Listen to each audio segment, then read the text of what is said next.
Les sociétés traditionnelles gabonaises ont toujours été symbolisées par le beau.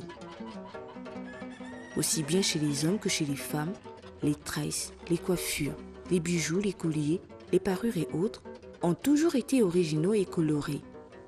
C'étaient des signes extérieurs de beauté, d'élégance et de finesse. Les hommes gabonais d'antan, comme le rapportent les historiens, étaient d'excellents tisserands qui confectionnaient des vêtements composés d'écorces d'arbres ramollis, battus et assouplis, ou alors en fibres végétales tissées telles le raffia, le roseau et de fibres d'ananas. Par la suite, les premiers pagnes en étoffe issus du troc firent leur apparition. Chez les femmes, au-delà des tresses traditionnelles, les coiffures étaient un élément de distinction sociale, par exemple entre dames et demoiselles, et femmes ou filles de rang social élevé.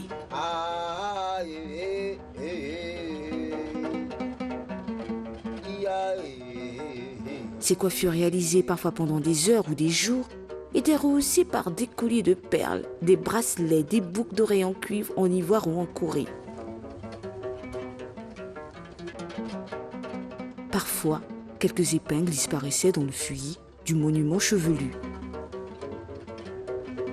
Une autre mode consistait à porter le chignon obliquement, avec de grosses touffes de cheveux au-dessus de l'oreille.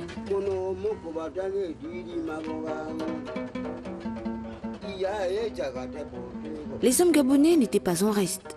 Les parures masculines étaient très prisées, avec notamment des coiffures modelant les cheveux, des couvre-chefs, des chapeaux ornés, des longs colliers en fer ou en cuivre.